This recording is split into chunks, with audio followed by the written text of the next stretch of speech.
Quando você vê um trem de carga passar, o normal é não prestar muita atenção.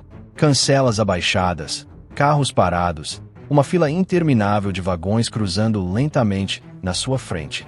É uma cena do dia a dia, tão comum que quase nunca gera perguntas.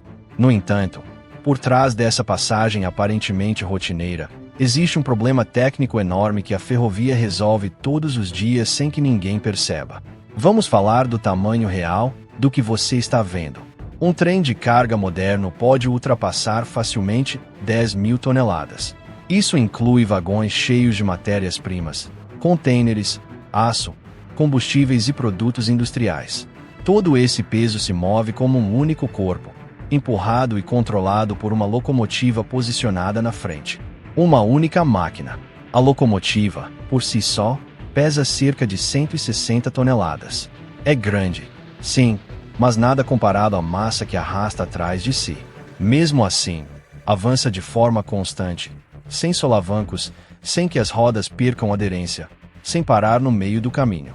Simplesmente segue sua rota. Aqui surge a primeira dúvida lógica. Em qualquer outro meio de transporte, tentar mover uma carga que multiplica mais de 50 vezes o peso do veículo seria impossível. Um caminhão não o conseguiria. Um trator industrial também não. As rodas patinariam, a força se perderia e o movimento não aconteceria. Mas na ferrovia isso acontece todos os dias. Então a pergunta é inevitável. Por que funciona aqui? O que permite que uma locomotiva arraste uma massa tão desproporcional sem ficar imóvel sobre os trilhos? Para começar a entender, é preciso olhar justamente onde quase ninguém olha. O ponto exato onde a roda toca o trilho. Esse contato é muito menor do que a maioria imagina. Não é uma superfície ampla nem plana. É uma área minúscula, similar ao tamanho de uma moeda. Em alguns casos, até menor. E mesmo assim, esse pequeno ponto de aço é o responsável por suportar e mover centenas de toneladas sem deslizar. A explicação está no atrito. Na ferrovia, o aço apoiado sobre aço gera uma resistência ao movimento muito baixa. Muito menor do que a que existe entre pneus de borracha e asfalto. Isso tem uma consequência direta. Uma vez que o trem começa a rodar, mantê-lo em movimento exige relativamente pouca energia. Aqui o raciocínio é contraintuitivo. Na estrada, mais contato com o solo geralmente significa mais controle. Nos trilhos, acontece o contrário.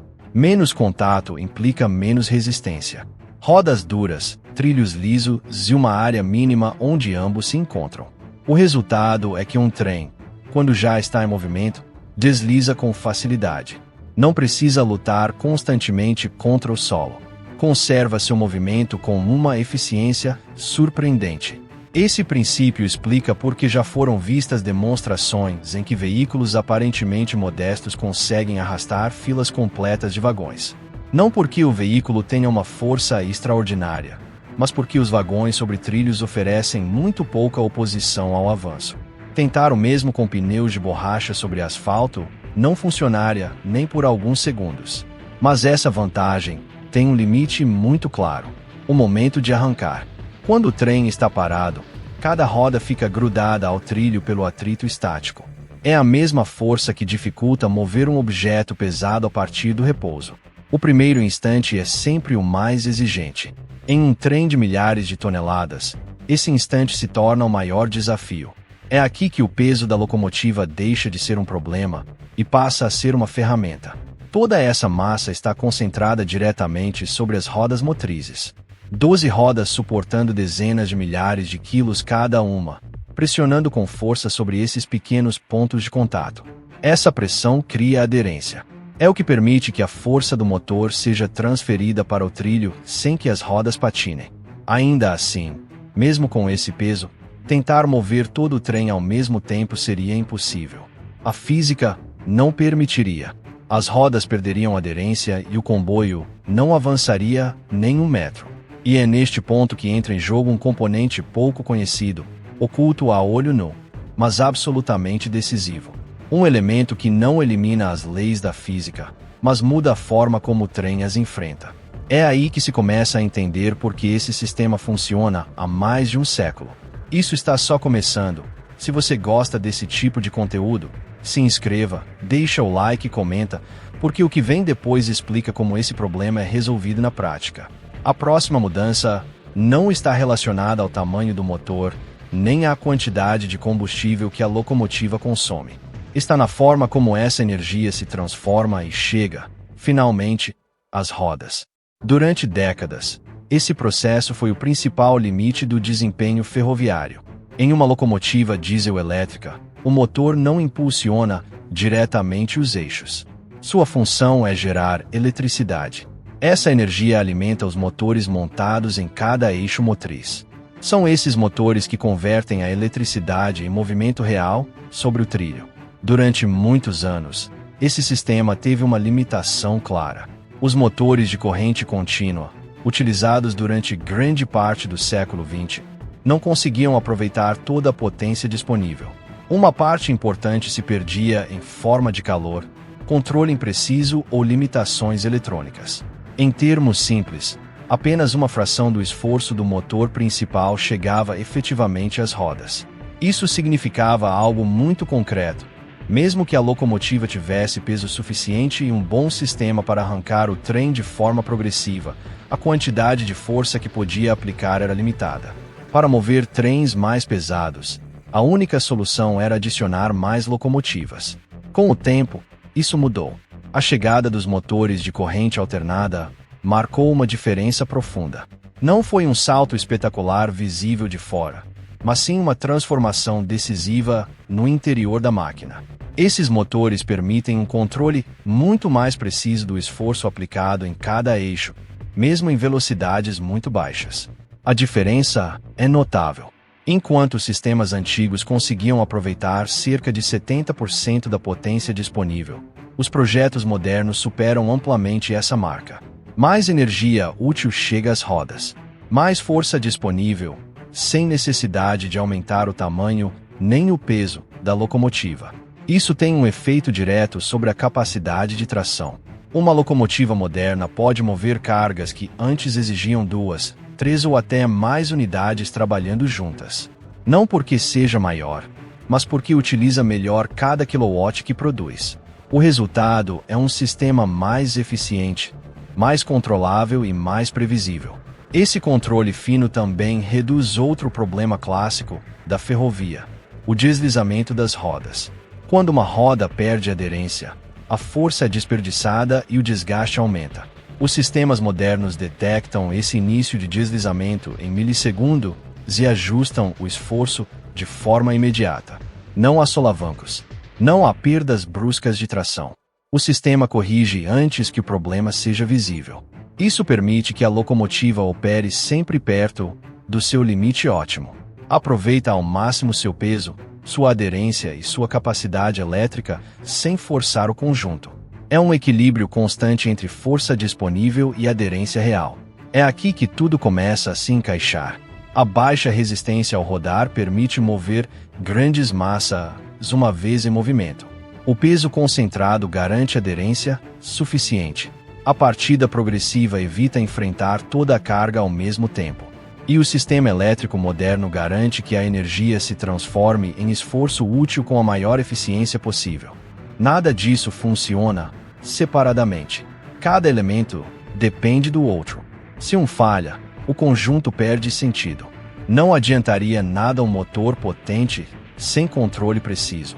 Também não ajudaria uma grande aderência sem um sistema que administre o esforço de forma inteligente. Por isso, a ferrovia atual é o resultado de um acúmulo de melhorias, não de uma única inovação pontual. Décadas de ajustes, testes e correções que levaram o sistema até sua forma atual. E ainda assim, há outro aspecto que costuma passar despercebido quando se observa um trem de fora.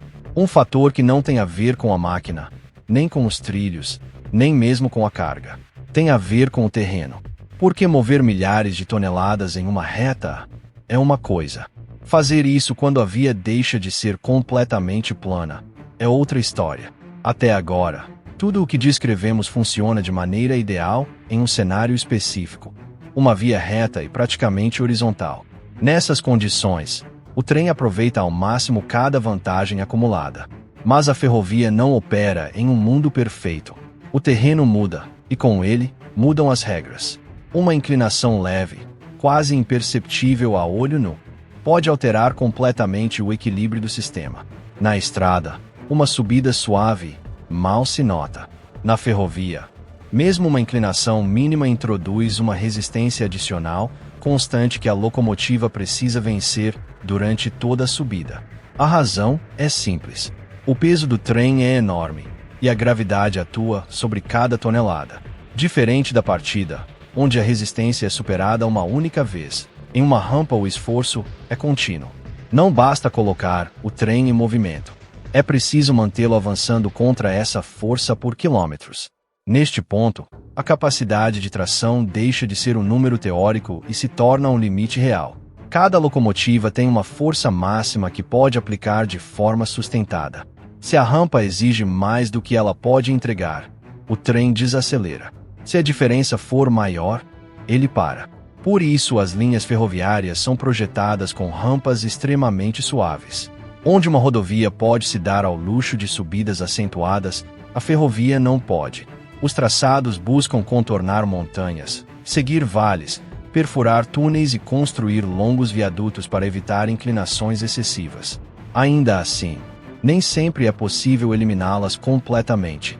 Nesses trechos, a estratégia muda. O tamanho do trem, a distribuição da carga e a quantidade de locomotivas são planejados com precisão. Não se trata apenas de potência, mas de manter o controle e a aderência durante todo o percurso. Aqui aparece outro detalhe importante. Em uma subida prolongada, a locomotiva não pode se dar ao luxo de perder tração. Um pequeno deslizamento não só desperdiça energia, como também gera calor e desgaste nas rodas. Os sistemas modernos sabem disso e ajustam o esforço de forma constante para se manter logo abaixo do limite de aderência. Além disso, o peso do próprio trem se torna um fator duplo. Ajuda a manter as rodas apoiadas sobre o trilho, mas ao mesmo tempo aumenta a força que a gravidade exerce para trás. Encontrar o equilíbrio certo é fundamental. Por essa razão, em muitos corredores são utilizadas locomotivas adicionais em pontos específicos do trajeto. Às vezes são posicionadas na parte traseira, outras vezes no centro do trem. Não empurram de forma caótica. Estão sincronizadas para distribuir o esforço e evitar tensões excessivas nos engates. Essa distribuição de força não busca velocidade, busca continuidade. Manter o trem em movimento constante sem forçar nenhum componente. É uma coreografia precisa em que cada máquina contribui com o necessário no momento certo. Uma vez superada a rampa, o cenário volta a mudar. A resistência diminui. A gravidade deixa de se opor e o trem recupera seu comportamento mais eficiente. O desafio já não é subir, mas controlar a inércia durante a descida. Em descidas longas, o problema se inverte. A massa do trem empurra para frente com força crescente. Frear um conjunto de milhares de toneladas não é tarefa trivial. Aqui entram em jogo sistemas projetados para dissipar energia sem depender exclusivamente dos freios tradicionais. Os motores elétricos passam a funcionar como geradores. Em vez de consumir energia, a produzem, criando uma resistência controlada que ajuda a manter a velocidade. Esse processo reduz o desgaste dos freios e permite descidas prolongadas com maior segurança. Mais uma vez, nada acontece de forma abrupta. Tudo é pensado para atuar de maneira gradual, estável e previsível. O objetivo não é ir mais rápido, mas manter o controle absoluto do conjunto. Quando se observa um trem atravessando uma região montanhosa, o que se vê de fora é apenas uma parte mínima do esforço que está sendo realizado. Sob essa aparência tranquila há cálculos constantes, ajustes automáticos e decisões tomadas muito antes de o trem entrar naquele trecho. E mesmo com todo esse nível de controle, há algo que continua sendo surpreendente: que uma única locomotiva, nas condições adequadas, seja capaz de mover milhares de toneladas por centenas de quilômetros sem parar. Um resultado que não depende de um único truque, mas da combinação precisa de todos os elementos que vimos até agora. Esse equilíbrio final é o que define a ferrovia moderna. Não é o resultado de uma única inovação, nem de uma ideia brilhante isolada. É a consequência de décadas de ajustes silenciosos, de soluções práticas que foram permanecendo porque funcionavam melhor do que qualquer alternativa. O trem de carga atual não impressiona por um gesto específico, mas pela coerência de todo o seu conjunto. Uma locomotiva moderna não se limita a empurrar vagões. Gerencia peso, aderência, consumo, esforço contínuo e resposta diante de mudanças constantes do ambiente. Tudo ao mesmo tempo, durante horas, às vezes durante dias. E faz isso sem drama, sem manobras visíveis, sem chamar atenção. Aí está uma das chaves da sua eficácia. A ferrovia não busca espetacularidade, busca regularidade. Cada componente é projetado para se comportar de maneira previsível, mesmo em condições que colocariam em apuros outros sistemas de transporte. Não há movimentos bruscos porque não são necessários. Não há excessos porque penalizam a eficiência. Também existe uma enorme quantidade de planejamento por trás de cada trem que circula. Nada é deixado ao acaso. O peso total, o comprimento, a distribuição da carga, o tipo de locomotiva e a rota são estudados antes de o comboio começar a se mover. Isso permite que tudo funcione dentro de margens seguras, sem forçar a máquina nem a infraestrutura. Até mesmo o ritmo em que um trem avança responde a essa lógica. Não se trata de chegar antes, mas de chegar sempre. Manter um fluxo constante, repetível e controlado é muito mais valioso do que qualquer pico de desempenho pontual. Por isso, muitos dos princípios que permitem mover milhares de toneladas continuam vigentes. Exagerações. Mudaram os materiais, a eletrônica e o controle, mas a base continua a mesma. Quando algo demonstra sua confiabilidade sob cargas extremas, é aperfeiçoado, não descartado. No final, o que você vê passar por um cruzamento ferroviário não é apenas uma sucessão de vagões. É um sistema que combina física simples, engenharia aplicada e experiência acumulada durante mais de um século.